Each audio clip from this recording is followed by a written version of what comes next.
আচ্ছা, সবাই স্লাইড দেখতে পাচ্ছ? জি স্যার, দেখা ইয়েস যাচ্ছে স্যার। স্যার। Thank you.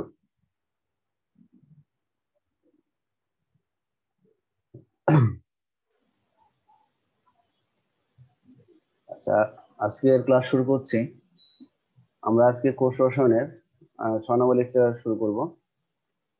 আজকের টপিকস গুলো হলো এনজাইমের বৈশিষ্ট্য, এনজাইমের কাজ, এনজাইমের নামকরণ এবং এনজাইমের ক্রিয়ার প্রকৃতি। আসসালামু আলাইকুম স্যার। ওয়ালাইকুম আসসালাম।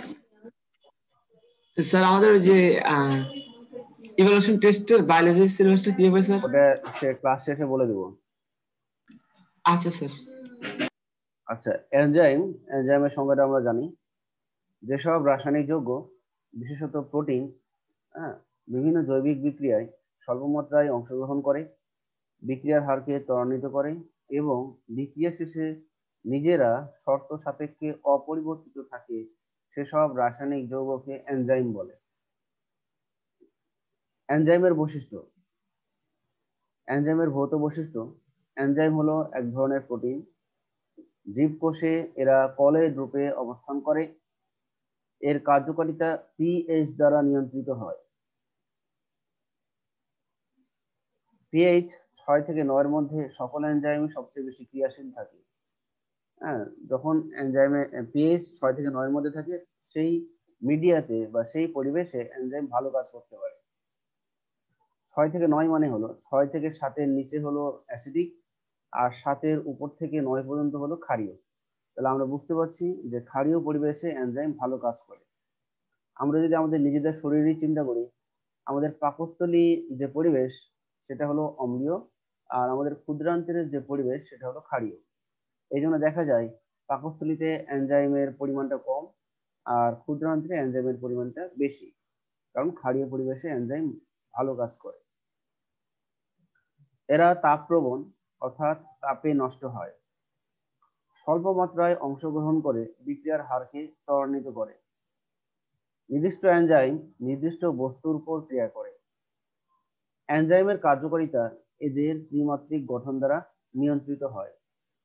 এই ছিল এনজাইমের ভৌত বৈশিষ্ট্য। এবার আমরা আসবো এনজাইমের রাসায়নিক বৈশিষ্ট্য। উচ্চ চাপ, অতিবেগুনি রশ্মি ইত্যাদির প্রভাবে এনজাইমের কার্যকারিতা নষ্ট হয়ে যায়। কিছু লিপিড বিশ্লেষী এনজাইম ছাড়া সকল এনজাইমই পানি, গ্লিসারল, লৌহ, অ্যালকোহলে দ্রবণীয় হয়।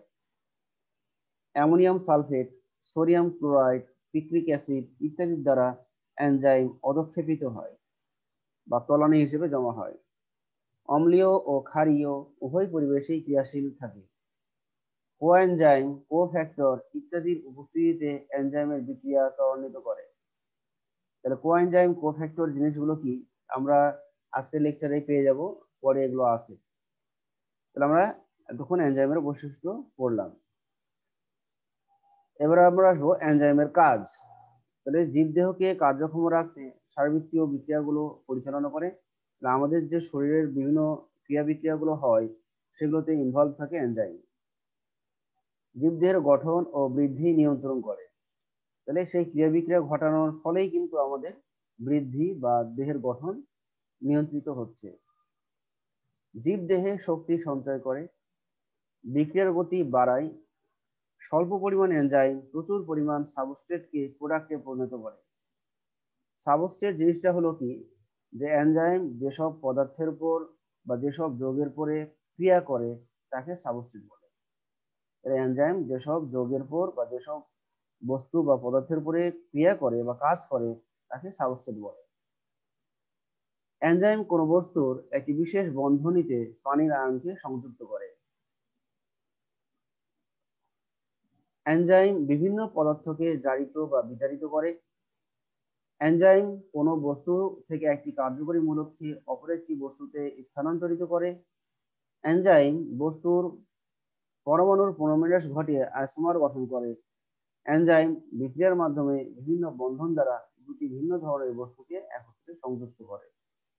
বিভিন্ন জটিল যৌগকে সরল যৌগে পরিণত করে। দেহের বিভিন্ন প্রয়োজনীয় রাসায়নিক দ্রব্য সংশ্লেষ করে। তাহলে এগুলো সবই ছিল এনজাইমের কাজ। আমরা এবার যাবো নোমেনক্লেচার বা নামকরণ। এনজাইমের নামকরণটা কিভাবে হয়ে থাকে? এনজাইমের নামকরণ তিনটা পন্থা অবলম্বন করে করা হয়। এক নম্বরটা হলো সাবস্ট্রেটের প্রকৃতি অনুসারে। আমরা নিচে সাবস্ট্রেট সংজ্ঞাটা দিয়েছি। এনজাইম যেসব পদার্থের উপরে কাজ করে তাকে সাবস্ট্রেট বলে। তাহলে এখানে আমরা দেখতে পাচ্ছি লিপিড, প্রোটিন, সুক্রোজ। লিপিড একটা সাবস্ট্রেট, প্রোটিন একটা সাবস্ট্রেট, সুক্রোজ একটা সাবস্ট্রেট। তাহলে এই সাবস্ট্রেট বা এই পদার্থগুলোর উপরে এনজাইম ক্রিয়া করবে। ঠিক আছে? তাহলে এনজাইমের নামকরণের ক্ষেত্রে আমরা এখন কার নাম অনুসারে করছি? যে সাবস্ট্রেটের উপর এনজাইম ক্রিয়া করে তার নামের শেষে এজ যোগ করে এনজাইমের নামকরণ করা হয়। তাহলে এখানে সাবস্ট্রেট হলো লিপিড, আর লিপিডের সাথে এজ যোগ করলে আমরা পাবো লাইপেজ। লিপিডের পুরো অংশটা আমরা নিচ্ছি না, লিপিডের ফার্স্ট পার্টটা নিচ্ছি, লিপ, এলআইপি, লিপ দিয়ে এজ, লাইপেজ।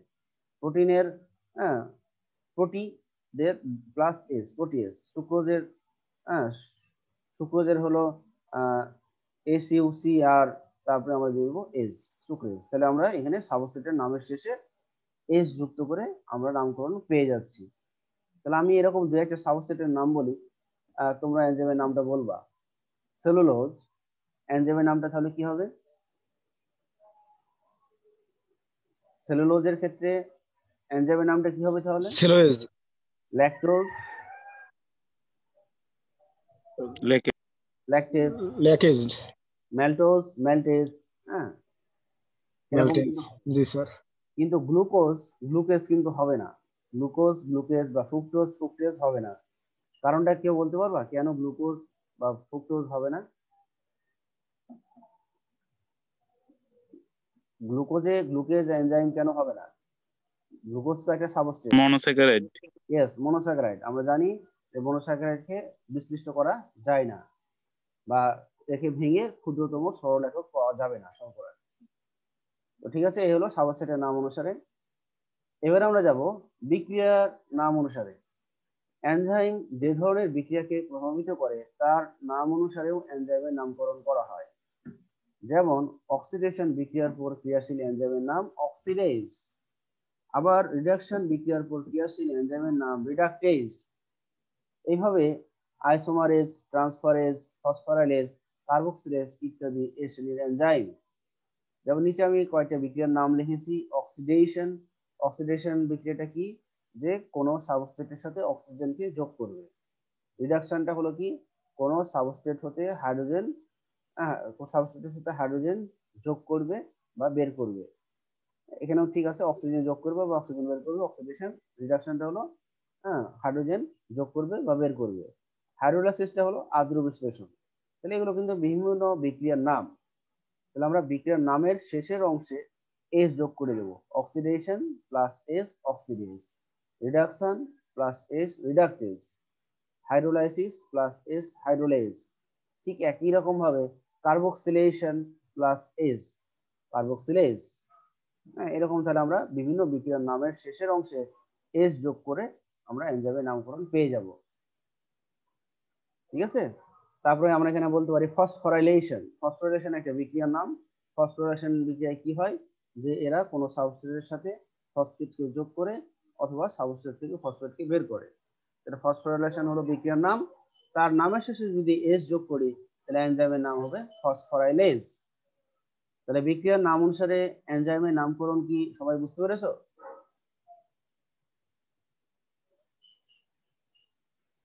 হ্যালো।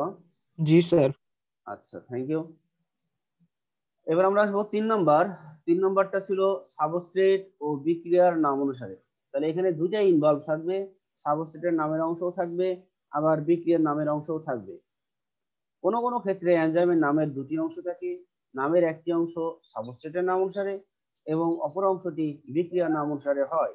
যেমন যে এনজাইম পাইরুভিক অ্যাসিডের কার্বক্সিল গ্রুপ থেকে কার্বন ডাই অক্সাইড স্থানান্তরিত করে তার নাম হবে পাইরুভিক কার্বক্সিলেজ। আবার যে এনজাইম ইথাইল অ্যালকোহল থেকে হাইড্রোজেন অপসারণ করে তার নাম হবে অ্যালকোহল ডিহাইড্রোজেনেজ। আমরা এই যে এখানে বিক্রিয়াটা দেখতে পাচ্ছি, এটা হলো বিক্রিয়া অ্যালকোহল ডিহাইড্রেশন প্লাস এজ। ঠিক আছে, এখানে আমরা বলছি অ্যালকোহল ডিহাইড্রোজিনেস। তাহলে অ্যালকোহলটা হলো সাবস্ট্রেটের নাম, আর এখানে কি হয়েছে যে এখানে হলো ডিহাইড্রোজিনেস নামটা হয়েছে, ডিহাইড্রেশন হয়েছে। ডিহাইড্রেশনটা হলো অ্যালকোহল ডিহাইড্রেশন, ডিহাইড্রেশনটা হলো বিক্রিয়া নাম হবে, হ্যাঁ, ডিহাইড্রেশন বিক্রিয়া, যার ফলে এখানে হচ্ছে অ্যালকোহল ডিহাইড্রোজিনেস। ঠিক একই রকম ভাবে সাইটোক্রোম অক্সিডেশন, সাইটোক্রোমটা হলো সাবস্ট্রেটের নাম আর অক্সিডেশন হলো বিক্রিয়ার নাম। এর সাথে যদি এস যোগ করে দিই, সাইটোক্রোম অক্সিডেজ। নাইট্রেট রিডাকশন, এটা বিক্রিয়ার নাম, হ্যাঁ, আর নাইট্রেটটা হলো সাবস্ট্রেটের নাম, নাইট্রেট রিডাকটেজ। হ্যাঁ, আমি একটা উদাহরণ দিয়ে এটা আরো ভালো করে বুঝাইছি। এখানে আমরা দেখিয়েছি গ্লুকোজ যোগ এটিপি, গ্লুকোজ আর এটিপি হলো এখানে সাবস্ট্রেট, গ্লুকোজ আর এটিপি হলো এখানে সাবস্ট্রেট। তাহলে গ্লুকোজকে আমরা অন্য একটা নামে ডাকতে পারি, হেক্সোজ ডাকতে পারি, গ্লুকোজকে হেক্সোজ নামে ডাকতে পারি, কারণ গ্লুকোজে কয়টা কার্বন? 6টা। জি 6টা। স্যার। তাহলে 6টা কার্বন হলে সেই সুগারকে আমরা হেক্সোজ বলতে পারি। হেক্সোজ। হ্যাঁ, জি স্যার। তাহলে এই হেক্সো কথাটা আমরা কার থেকে পেলাম? গ্লুকোজ। হেক্সোজ কথাটা কোথা থেকে পেয়েছি? গ্লুকোজ থেকে পেয়েছি। গ্লুকোজ থেকে। হ্যাঁ, তাহলে গ্লুকোজ গ্লুকোজ থেকে পাওয়া মানে কার থেকে পাওয়া? সাবস্ট্রেট থেকে পাওয়া। গ্লুকোজ থেকে পাওয়া মানে কি সাবস্ট্রেট থেকে পাওয়া না? আর এখানে কাইনেজ, কাইনেজটা হলো বিক্রিয়ার একটা নামকরণ থেকে আমরা পেয়েছি। কাইনেজ, কাইনেজ যে এনজাইমটা, এটা এক ধরনের ফসফোরাইলেশন বিক্রিয়া ঘটায়, ফসফোরাইলেশন বিক্রিয়া ঘটায়। তাহলে ফসফোরাইলেশন বিক্রিয়ার সংজ্ঞাটা কি ছিল? যে এরা কোনো সাবস্ট্রেট থেকে ফসফেটকে বের করবে অথবা সাবস্ট্রেটের সাথে ফসফেটকে যুক্ত করবে। তাহলে কাইনেজ এক ধরনের ফসফোরাইলেশন ঘটানোর বিক্রিয়া। তাহলে এখানে আমরা দেখতে পাচ্ছি এটিপি, এটিপি কে ভেঙে দিবে, ভেঙে একটা অজৈব ফসফেট এবং একটা এটিপি পাবে। যে অজৈব ফসফেট গ্লুকোজ এর 6 নম্বর কার্বনের সাথে যুক্ত হয়ে যায় গ্লুকোজ 6 ফসফেট, এটা হলো প্রোডাক্ট। তাহলে প্রোডাক্ট পাচ্ছি আমরা গ্লুকোজ 6 ফসফেট যোগ এটিপি। তাহলে এখানে আমরা প্রোডাক্ট পেলাম গ্লুকোজ 6 ফসফেট। তাহলে এখানে কি ঘটনা ঘটালো? তাহলে এখানে হেক্সো হলো সাবস্ট্রেট আর কাইনেজ এই কি করেছে? ফসফোরাইলেশন বিক্রিয়া ঘটিয়েছে, অর্থাৎ সাবস্ট্রেটের সাথে একটা ফসফেটকে যুক্ত করে নতুন একটা প্রোডাক্ট তৈরি করেছে, গ্লুকোজ 6 ফসফেট। তাহলে এখানে আমরা নামকরণে সাবস্ট্রেট প্লাস বিক্রিয়ার নাম দুটোরই অংশগ্রহণ পাচ্ছি। তাহলে এই যে যে উদাহরণটা বুঝালাম, সবাই কি বুঝেছো?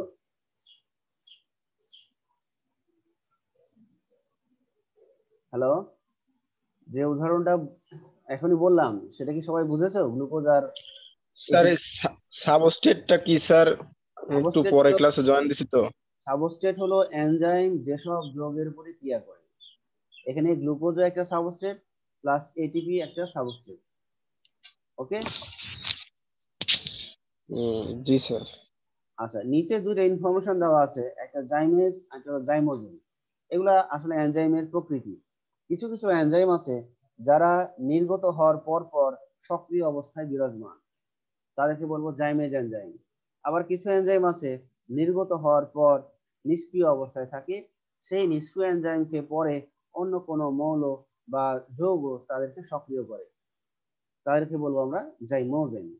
আমি একটা উদাহরণ দিয়ে বুঝাই, যেমন সুক্রেজ, লাইপেজ, এগুলো আমাদের শরীরে যখন নিঃসৃত হয়, নিঃসৃত হওয়ার পর পরই সক্রিয় অবস্থায় থাকে। কিন্তু আমাদের পাকস্থলীতে একটা এনজাইম আছে পেপসিনোজেন, পেপসিনোজেন, এই এনজাইমটা যখন নির্গত হয় তখন নিষ্ক্রিয় অবস্থায় থাকে। তাহলে আমাদের পাকস্থলীর যে হাইড্রোক্লোরিক অ্যাসিড আছে, সেই হাইড্রোক্লোরিক অ্যাসিড এই নিষ্ক্রিয় পেপসিনোজেনকে সক্রিয় পেপসিনে পরিণত করে। পেপসিন হলো একটা সক্রিয় এনজাইম। তাহলে পেপসিন যখন প্রথমে নির্গত হয়েছিল তখন পেপসিনোজেন ছিল, হ্যাঁ, আর পেপসিনোজেনকে সক্রিয় করলো কি? Hydrochloric acid. তাহলে আমরা জাইমেজ আর জাইমোজেন এই দুটা মিনিংটা বুঝলাম। জাইমেজ আর জাইমোজেন এই দুটার মিনিং কি সবাই বুঝেছি? Yes sir. জাইমেজটা কি স্যার? জাইমেজটা হলো যে এনজাইম গুলো আমাদের শরীরে বা উদ্ভিদের শরীরে নির্গত হওয়ার সাথে সাথেই তারা কাজ করা শুরু করবে, সেটা হলো জাইমেজ। আর জাইমোজেনটা হলো জি স্যার। উদ্ভিদ বা প্রাণীতে এমন কিছু এনজাইম আছে যারা নির্গত হওয়ার পর সক্রিয় অবস্থায় থাকে না, নিষ্ক্রিয় থাকে, তাদেরকে সক্রিয় করার জন্য অন্য কোনো রাসায়নিক পদার্থের প্রয়োজন হয়। ওকে, প্রয়োজন হয়। জি স্যার। আচ্ছা, এবার আমরা আসবো এনজাইমের ক্রিয়ার প্রকৃতি। আচ্ছা, বিজ্ঞানী ফিশার এনজাইমের যে ক্রিয়া কৌশল, এনজাইমের এই ক্রিয়া কৌশলকে লক অ্যান্ড কি মেথডের সাথে তুলনা করেছেন। তাহলে এনজাইমের ক্রিয়া কৌশল বা এনজাইমের ক্রিয়া প্রকৃতিকে ফিশার 1894 সালে সর্বপ্রথম লক অ্যান্ড কি মেথডে ভূষিত করেছেন। ফিশারের মতে এনজাইমকে ধরা হয় লক এবং সাবস্ট্রেট গুলোকে ধরা হয় কি, চাবির সাথে তুলনা করা হয়, আর এনজাইমকে তুলনা করা হয় তালার সাথে। তাহলে এখানে একটু খেয়াল করো, ছবিতে আমরা দেখতে পাচ্ছি এটা হলো এনজাইম, আর এনজাইমের এখানে আমরা দুইটা ফোল্ডিং দেখতে পাচ্ছি। এই দুইটা ফোল্ডিংকে বলছি অ্যাক্টিভ সাইট। এখন অ্যাক্টিভ সাইট কাকে বলে? অ্যাক্টিভ সাইট হলো এনজাইমের যে স্থানে সাবস্ট্রেট যুক্ত হয়, এনজাইমের যে স্থানে সাবস্ট্রেট যুক্ত হয় তাকে অ্যাক্টিভ সাইট বলে। ওকে, আচ্ছা, এবার বিক্রিয়া আমরা দেখি। তাহলে এনজাইমের এখানে আমরা কয়টা অ্যাক্টিভ সাইট দেখতে পাচ্ছি? এনজাইমের এই ছবিতে আমরা কয়টা অ্যাক্টিভ সাইট দেখতে পাচ্ছি? সবাই ছবি দেখতে পাচ্ছ না? জি এনজাইম স্যার। কয়টা দেখতে পাচ্ছি অ্যাক্টিভ সাইট? তো তিনটে। দুইটা ভালো করে দেখো, অ্যারো দিয়ে দেখানো হয়েছে দুইটা, উপরে একটা নিচে একটা। কয়টা অ্যাক্টিভ সাইট? নিচে একটা, দুটো দুটো। তাহলে এই অ্যাক্টিভ সাইটে কে যুক্ত হয়? অ্যাক্টিভ সাইটে কে যুক্ত হবে? এনজাইম। না, অ্যাক্টিভ সাইটটা হলো এনজাইমের। এনজাইমের অ্যাক্টিভ সাইটে কে যুক্ত হয়? সাবস্ট্রেট। ঠিক আছে, এনজাইমের অ্যাক্টিভ সাইটে কে যুক্ত হয়? সাবস্ট্রেট যুক্ত হয়। তাহলে এখানে সাবস্ট্রেটের একটা নাম দেওয়া হয়েছে এ, আর এটা ধরে নাও বি, বা আমরা এখানে ধরে নিতে পারি এ মানে হলো সুক্রোজ আর বি মানে হলো পানি, এটা ধরে নিতে পারি। তাহলে এখানে এ আর বি সাবস্ট্রেট এনজাইমের অ্যাক্টিভ সাইটে যুক্ত হয়ে একটা যৌগ গঠন করেছে, যে যৌগের নাম হলো এনজাইম সাবস্ট্রেট যৌগ। ওকে, এনজাইম সাবস্ট্রেট যৌগ। আর এই যৌগটি ভেঙে যায়, ভেঙে নতুন প্রোডাক্ট তৈরি করে। একটি প্রোডাক্টের নাম সি আর একটা প্রোডাক্টের নাম ডি, আর এখানে এনজাইম অপরিবর্তিত হিসেবে থেকে যায়। তাহলে এই নতুন প্রোডাক্ট যেটা তৈরি হয়েছে, ধরে নাও সি গ্লুকোজ আর ডি হলো ফ্রুক্টোজ, আমরা এটা ধরে নিতে পারি। ঠিক আছে, বা না ধরলেও হবে, এভাবে দেখালেও হবে। তাহলে সবাই বুঝতে পেরেছো? তাহলে এনজাইমের ক্রিয়া কৌশলটা সবাই কি বুঝতে পেরেছো? তাহলে এনজাইমকে কার সাথে তুলনা করা হয়েছে? এনজাইমকে কার সাথে তুলনা করা হয়েছে? চাবি না তালার সাথে? সবাই রেসপন্স করো। এনজাইমকে কার সাথে তুলনা করা হয়েছে? হ্যালো, এনজাইমকে কার সাথে তুলনা করা হয়েছে?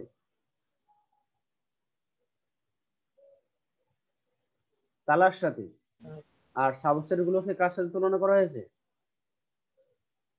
চাবির সাথে।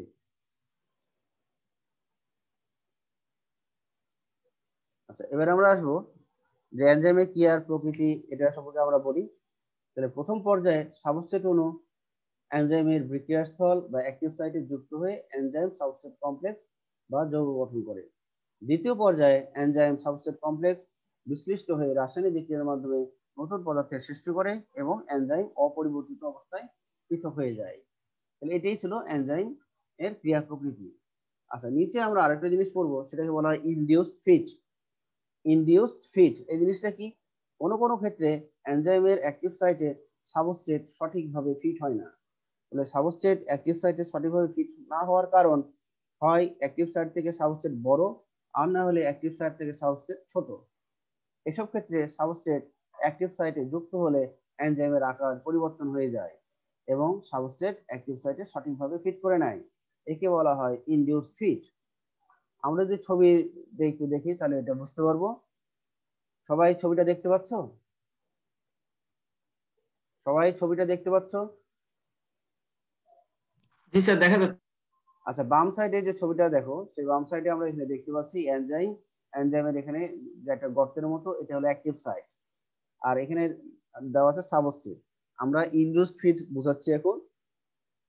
এই সাবস্ট্রেট ধরে নাও যদি অ্যাক্টিভ সাইট থেকে বড় হয়, তাহলে অ্যাক্টিভ সাইটে কি সাবস্ট্রেট ঢুকতে পারবে? পারবে না। হ্যাঁ, অনেক সময় দেখা যায় তালার যে ছিদ্র আছে সেই তালার ছিদ্র থেকে যদি চাবি বড় হয় তাহলে কি তালার মধ্যে সেই চাবি প্রবেশ করতে পারবে? তালার চেয়ে যদি চাবি বড় হয় প্রবেশ করতে পারবে? না স্যার। পারবে না। কিন্তু এখানে আমরা না বলছি, স্যার।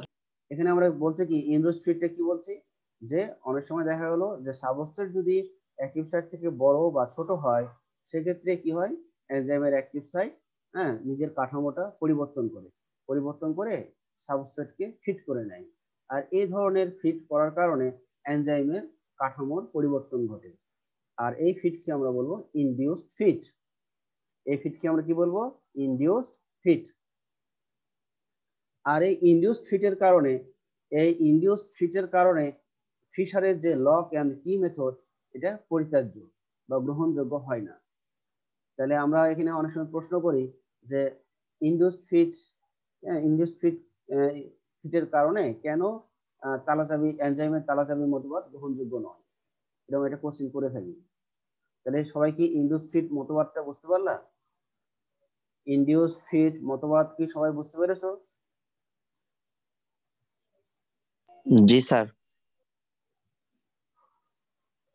আচ্ছা, এবার আমরা আরেকটু জানি, যে কোনো রাসায়নিক বিক্রিয়ার সময় বিক্রিয়ায় অংশগ্রহণকারী বস্তুর অণুগুলোর ভিতর এক ধরনের সংঘর্ষ ঘটে। মানে বিক্রিয়ায় অংশগ্রহণ করে হলো সাবস্ট্রেট, তাহলে সাবস্ট্রেটের যে অণুগুলো আছে এই অণুগুলোর ভিতর এক ধরনের সংঘর্ষ ঘটে।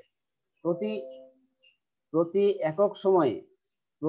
একক সময়ে অণুগুলির সংঘর্ষের সংখ্যা যত বেশি হয় বিক্রিয়ার হার তত বেড়ে যায়। অণুগুলোর সংঘর্ষ ঘটানোর জন্য যে শক্তির প্রয়োজন তাকে কার্যকরী শক্তি বলা হয়। অণুগুলির সংঘর্ষ ঘটানোর জন্য যে শক্তির প্রয়োজন হয় তাকে কার্যকরী শক্তি বলা হয়। এনজাইমের উপস্থিতি প্রয়োজনীয় শক্তির পরিমাণ কমিয়ে দেয়, অর্থাৎ এনজাইমের অনুপস্থিতিতে একটি নির্দিষ্ট পরিমাণ কার্যকরী শক্তিতে যতগুলো অণুর সংঘর্ষ ঘটে এনজাইমের উপস্থিতিতে এবং সমপরিমাণ কার্যকরী শক্তিতে তার চেয়ে বেশি সংখ্যক অণুর সংঘর্ষ ঘটে, ফলে রাসায়নিক শক্তির হার বেড়ে যায়। আচ্ছা, এটা আমি সংক্ষেপে আরেকটু বলি। মনে করো দুইটা সাবস্ট্রেট বিক্রিয়ায় অংশগ্রহণ করেছে, তাহলে দুইটা সাবস্ট্রেটের যে অণুগুলো আছে এই অণুগুলো একটা সাবস্ট্রেট আরেকটা সাবস্ট্রেটের অণুর মধ্যে সংঘর্ষ ঘটায়।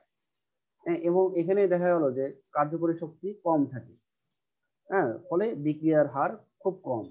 কিন্তু এই সাবস্ট্রেট গুলোর মধ্যে যদি এনজাইম ছেড়ে দেওয়া হয় তাহলে দেখা যাবে এনজাইম ওই একই কার্যকরী শক্তি নিয়ে তখন বেশি অণুর মধ্যে সংঘর্ষ ঘটাচ্ছে। ঠিক আছে, আগে যে কার্যকরী শক্তি ছিল সেই একই কার্যকরী শক্তির সাহায্যে এনজাইম যেহেতু চলে এসেছে এনজাইম তখন কি করবে, এই অণুগুলোর মধ্যে সংঘর্ষ ঘটাবে বেশি এবং রাসায়নিক শক্তির হার তখন বাড়িয়ে দিবে। ঠিক আছে, তাহলে এই জিনিসটা কি সবাই বুঝেছো যে কিভাবে এনজাইম রাসায়নিক শক্তির হার বাড়িয়ে দেয়? জি স্যার। আচ্ছা, ধন্যবাদ। এবার আসবো আমরা আরো কয়েকটা টার্ম সম্পর্কে জানবো। এগুলোকে বলা হচ্ছে ইনহিবিটর, অ্যালোস্টেরিক এনজাইম, ইফেক্টর। কিছু কিছু এনজাইম আছে যাদের একাধিক সাব ইউনিট থাকে, এদের আকৃতি ও কাজ সহজেই পরিবর্তনশীল হতে পারে। এই ধরনের এনজাইমকে অ্যালোস্টেরিক এনজাইম বলে।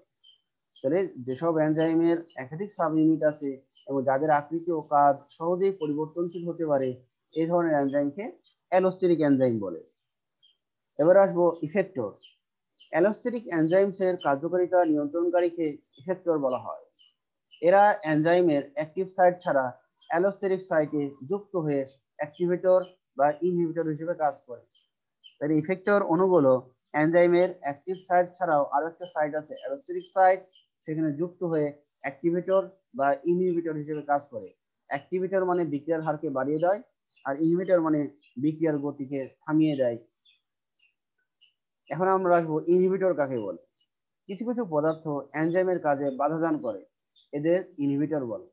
এরা অ্যাক্টিভ সাইটে যুক্ত থাকায় সাবস্ট্রেট এনজাইমে যুক্ত হতে পারে না।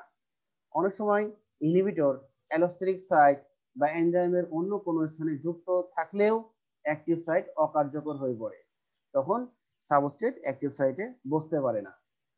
আমরা একটা ছবির মাধ্যমে দেখাই। তাহলে এখানে ডান সাইডে যে ছবিটা সবাই একটু খেয়াল করো, উপরে আমরা দেখতে পাচ্ছি সাদা এই অংশটা হলো সাবস্ট্রেট। এই সাবস্ট্রেটের দুইটা সাইট আছে, উপরে হলো অ্যাক্টিভ সাইট আর নিচে আছে অ্যালোস্টেরিক সাইট। আমরা এখানে দেখতে পাচ্ছি উপরের অ্যাক্টিভ সাইটে সাবস্ট্রেট সংযুক্ত হয়ে আছে, হ্যাঁ, আর নিচের অ্যালোস্টেরিক সাইটটা ফাঁকা, মানে এখানে কোনো ইনহিবিটর যুক্ত নাই, এই জন্য সাবস্ট্রেট বসেছে। নিচের ছবিতে একটু খেয়াল করো, অ্যালোস্টেরিক সাইটে ইনহিবিটর যুক্ত হয়ে গেছে, যার কারণে আমরা বলেছিলাম যে ইনহিবিটর এনজাইমের যে সাইটেই যুক্ত থাক বা যে স্থানেই যুক্ত থাক, অ্যাক্টিভ সাইট তখন অকার্যকর হয়ে যায়। এটা হলো অ্যাক্টিভ সাইট অকার্যকর হয়ে পড়ে আছে, যার কারণে সাবস্ট্রেট এই অ্যাক্টিভ সাইটে প্রবেশ করতে পারছে না। তাহলে ইনহিবিটর এনজাইমের অ্যাক্টিভ সাইট হোক, অ্যালোস্টেরিক সাইট হোক বা অন্য কোনো স্থানে সংযুক্ত থাকলে অ্যাক্টিভ সাইট অকার্যকর হয়, যার ফলে সাবস্ট্রেট অ্যাক্টিভ সাইটে প্রবেশ করতে পারে না। ওকে, তাহলে এই ইনহিবিটরের কাজটা সবাই কি বুঝেছো? জি স্যার। এবার আসবো আমরা এনজাইমের গঠন। এনজাইম সাধারণত গ্লোবিউলার প্রোটিন দ্বারা গঠিত। প্রোটিনের মূল গাঠনিক উপাদান হলো অ্যামাইনো অ্যাসিড। তাহলে আমরা বুঝতেছি এনজাইম হলো এক ধরনের প্রোটিন। আমরা ভৌত গঠনেও পড়েছিলাম এনজাইম এক ধরনের প্রোটিন। কি ধরনের প্রোটিন? Globular protein.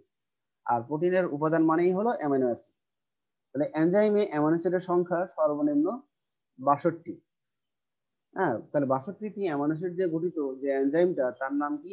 4 অক্সালো প্রোটোনেট টউটোমারেজ। তাহলে এই এনজাইমটা 62টি অ্যামাইনো অ্যাসিড দিয়ে গঠিত। আবার সর্বোচ্চ অ্যামাইনো অ্যাসিডও থাকতে পারে, যেমন 2500টা অ্যামাইনো অ্যাসিড দিয়ে একটা এনজাইম গঠিত, তার নাম হলো এনিম্যাল ফ্যাটি অ্যাসিড সিনথেস।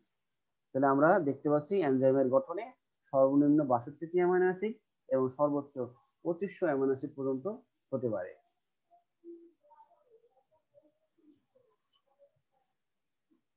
আচ্ছা, আমরা এবার আসছি কয়েকটা টার্ম সম্পর্কে জানি। Prosthetic group, cofactor, coenzyme. এখানে বাম সাইডে দেওয়া আছে কনজুগেটেড প্রোটিন। কনজুগেটেড প্রোটিন বলতে আমরা কি বুঝি?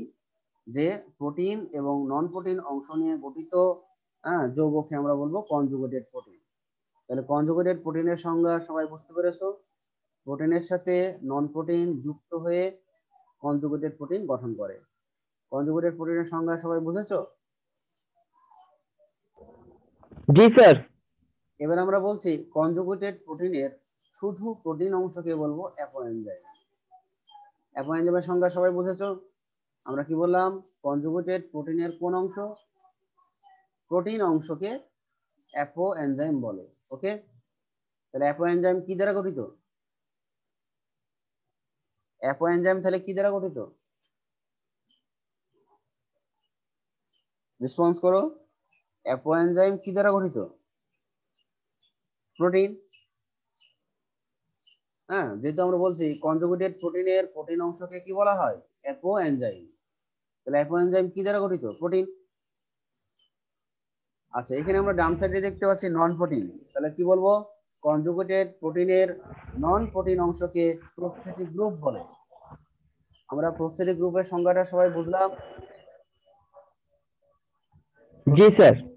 কনজুগেটেড প্রোটিনের নন প্রোটিন অংশকে প্রস্থেটিক গ্রুপ বলে।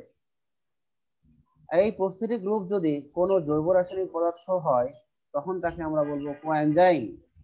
তাহলে প্রস্থেটিক গ্রুপ যদি কোনো জৈব রাসায়নিক পদার্থ হয়, তখন তাকে বলবো কোএনজাইম। যেমন একটা কোএনজাইমের নাম তোমাদের বলতেছি, এনএডি। আবার প্রস্থেটিক গ্রুপ যদি কোনো ধাতুর আয়ন মেটাল হয়, তখন তাকে বলবো কোফ্যাক্টর। তাহলে আমরা এখানে conjugated protein, apoenzyme, prosthetic group, coenzyme, cofactor এর সংজ্ঞাগুলো বুঝতে পারলাম? জি স্যার। একজন বলো তো প্রস্থেটিক গ্রুপ কাকে বলে? যে কেউ একজন বলো প্রস্থেটিক গ্রুপ কাকে বলে?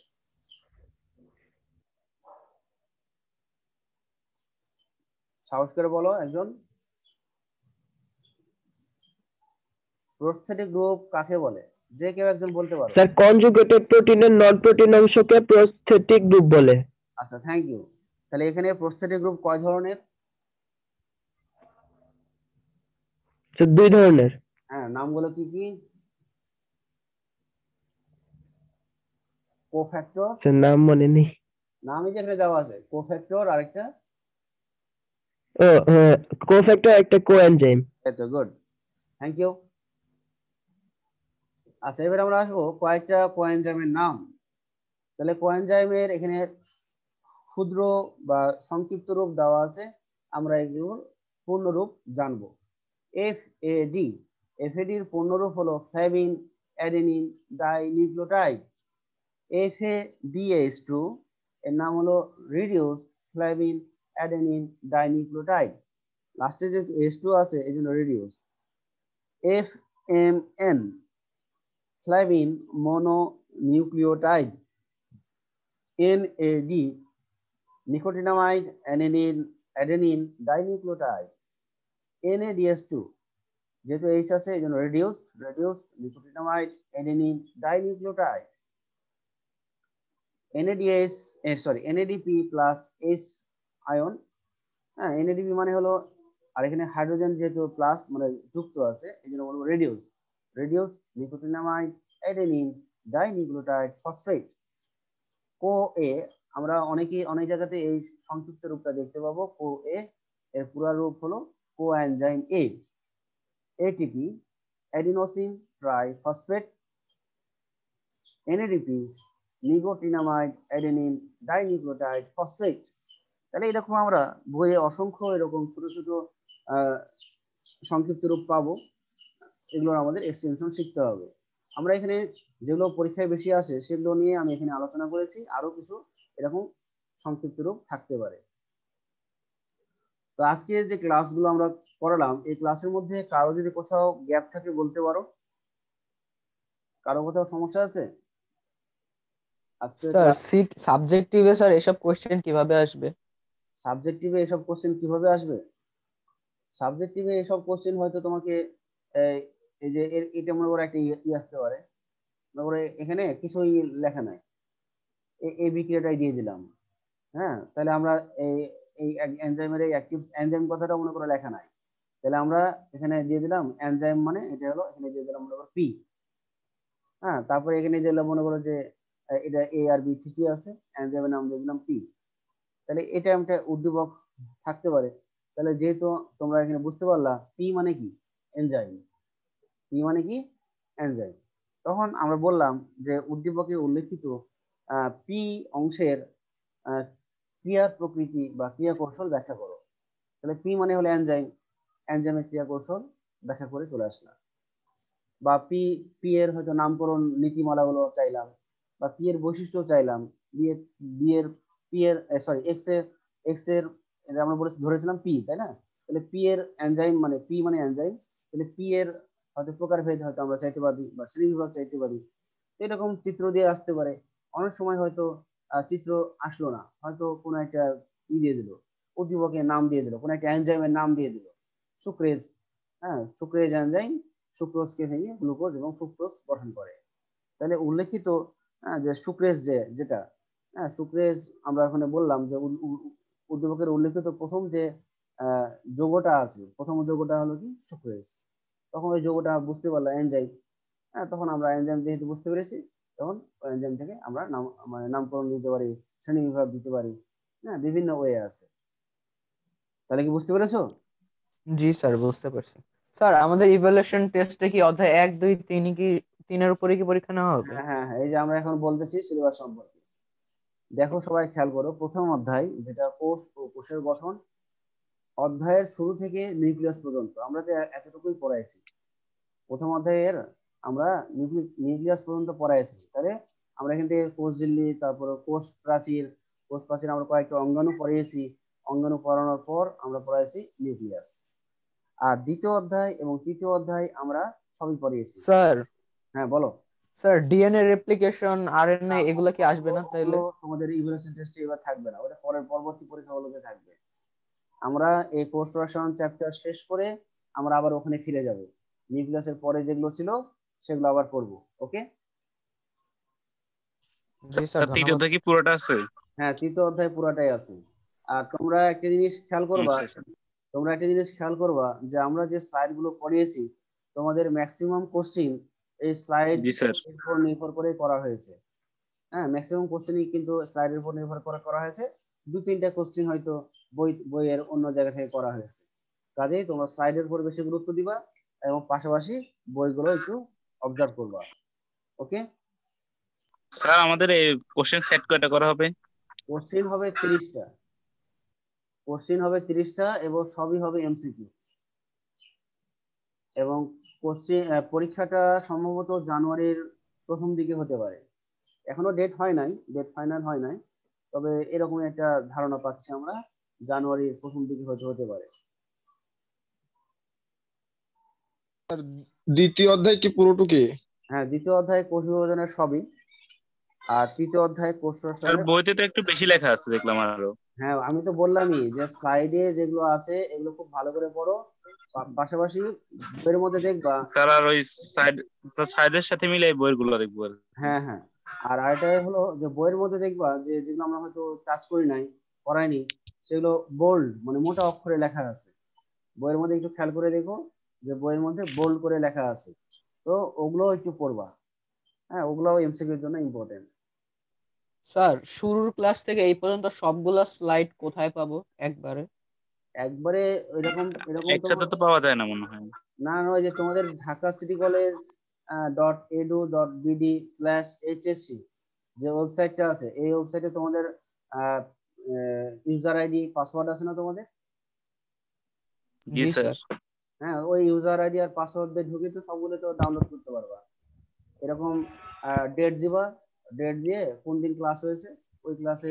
এখানে অনেক সময় লাগে স্যার, আমি বের জি করছি। স্যার, ওই আলাদা আলাদা করে এক এক দিনেরটা গিয়ে তারপর ডাউনলোড করতে হয়, এক এক দিনের তাই? ডাইরেক্ট স্যার পাওয়া যায় না। স্যার অনেক অনেক সময় লাগে জি স্যার। আচ্ছা ঠিক আছে, তাহলে স্যার দেখি আমি। সমস্যা হবে। আচ্ছা ঠিক আছে, তাহলে আমি স্যার আজকে একটু গ্রুপে দিয়ে দিন আচ্ছা আমি স্লাইড সময় গুলো। পেলে আমি মানে চ্যাপ্টার ওয়াইজ যে কয়টা স্লাইড আছে আমি দিয়ে দেবো, ঠিক আছে? ওকে জি স্যার। জি স্যার। স্যার ফেসবুকে অনেক স্যার কৃতজ্ঞ আমাদের থাকবো গ্রুপে স্যার। দিয়ে দিলে ভালোই তো। আচ্ছা, গ্রুপে জি দিয়ে স্যার, দেবো। স্যার এটাই করেন স্যার, এটাই করলে ভালো হবে স্যার। আচ্ছা ঠিক আছে, তোমাদের যেটা সুবিধা হয় সেটাই করবো। ওকে, জি sir. Sir thank you sir. আচ্ছা, ওয়েলকাম। ধন্যবাদ। আচ্ছা, আজকে আর আর কারো কোথাও সমস্যা থাকলে বলতে পারো, বা আর স্যার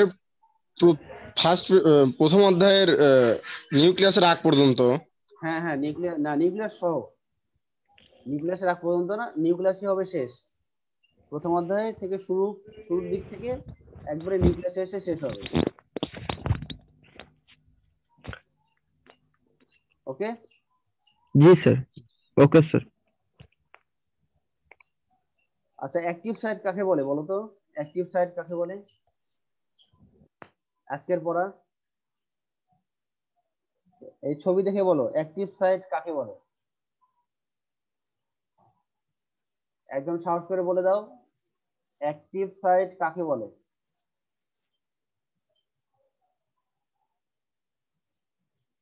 কেউ বলতে পারবা? স্যার যেই সাইটে জীবাণু প্রবেশ করতে পারে না সেটা। আর কেউ? স্যার ওই এনজাইমের যে সাইডের সাথে স্যার ওই অন্যগুলো স্যার যুক্ত হয় ওই। হ্যাঁ, অণুগুলো বা সাবস্ট্রেট। তাহলে এনজাইমের যে সাইটে যুক্ত হয়। সাবস্ট্রেট যুক্ত হয় তাকে বলা হবে অ্যাক্টিভ সাইট। আর সাবস্ট্রেটের সংজ্ঞাটা মনে আছে? সাবস্ট্রেটের সংজ্ঞাটা, এনজাইম যেসব পদার্থ বা যৌগের উপরে কাজ করবে তাকে সাবস্ট্রেট বলে। ওকে, তো আজকে ক্লাস প্রায় শেষ। তো তোমরা যারা এখনো স্যার আমার স্যার ওই স্যার স্যার হ্যাঁ, আমার ওদের প্রথম দিকে একটু স্যার একটা সমস্যা আছে শুধু। স্যার আচ্ছা, কিটোজ শর্করা স্যার কোনগুলোকে বলে শুধু একটু যদি বলতেন কিটোন শর্করা সংক্ষেপে। হলো যে শর্করার গঠনে কিটোন গ্রুপ থাকে, কিটোন ডবল বন্ড সিও, তাকে বলবো কিটোন শর্করা। মানে সি, হ্যাঁ ডাবল বন্ড সিও, হ্যাঁ হ্যাঁ, ডবল বন্ড সিও। স্যার এগুলা স্যার ওই যে গাঠনিক চিত্র দিয়ে স্যার এগুলা